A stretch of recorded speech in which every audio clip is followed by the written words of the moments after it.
நம்ம தளபதி விஜய் நடிச்ச பீஸ்ட் படம் நம்ம எல்லாருமே பார்த்திருப்போம். ஸோ இந்த சீன்ல வந்து பார்த்தீங்கன்னா, நம்ம தளபதி விஜய கட்டி போட்டு வச்சிருப்பாங்க. ஸோ ஒரு லென்ஸ் மூலியமா அவங்கள காப்பாத்துவாங்க இல்லையா? ஸோ அந்த வீடியோல பார்த்தீங்கன்னா, ரிம்லெஸ் ஃப்ரேம் யூஸ் பண்ணியிருப்பாங்க இல்லையா? அதுக்குன்னு தனியா லென்சஸ் இருக்கு. ஸோ இங்க நம்மகிட்ட சேம் அதே ரிம்லெஸ் ஃப்ரேம்க்கு போடக்கூடிய லென்சஸ் தான் இருக்கு. ஸோ இந்த லென்சஸ் வந்து பார்த்தீங்க அப்படின்னா, அதாவது டியூரபிள் லென்சஸ். இம்பாக்ட் ரெசிஸ்டன்ஸ் அதிகமாக இருக்கக்கூடிய லென்சஸ் அப்படின்னு நம்ம சொல்லலாம். இப்போ எக்ஸாம்பிளுக்கு ஃபுல் ஃப்ரேம் இருக்கு, ஹாஃப் ஃப்ரேம் இருக்கு, ரிம்லெஸ் ஃப்ரேம்ஸ் இருக்கு. இப்போ ஃபுல் ஃப்ரேம், ஹாஃப் ஃப்ரேம்லாம் வந்து பார்த்தீங்கன்னா நமக்கு கம்ஃபர்ட்டாக இருக்கும். இப்போ ரிம்லெஸில் வந்து பார்த்தீங்கன்னா நமக்கு ஃப்ரேமை லென்ஸில் ட்ரில் பண்ணி தான் நமக்கு கொடுப்பாங்க. ஸோ அப்படிங்கிறப்போ அந்த லென்ஸுடைய டியூரபிலிட்டி ரொம்பவுமே அதிகமாக இருக்கும்.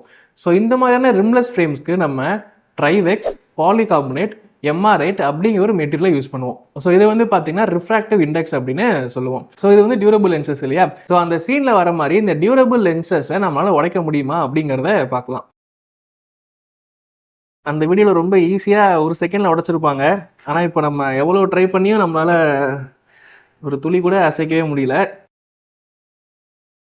ஏன்னா அது அந்தளவுக்கு டியூரபுளாக இருக்கும். சும்மா நம்மளால் ஜஸ்ட் லைக் தட்லாம் உடைக்க வாய்ப்பே இல்லை. இந்த மாதிரியான ஹைலைட்டட் கண்டென்ட்க்கு நம்ம சேனலை ஃபாலோ பண்ணுங்கள், சப்ஸ்கிரைப் பண்ணுங்கள். தேங்க்யூ.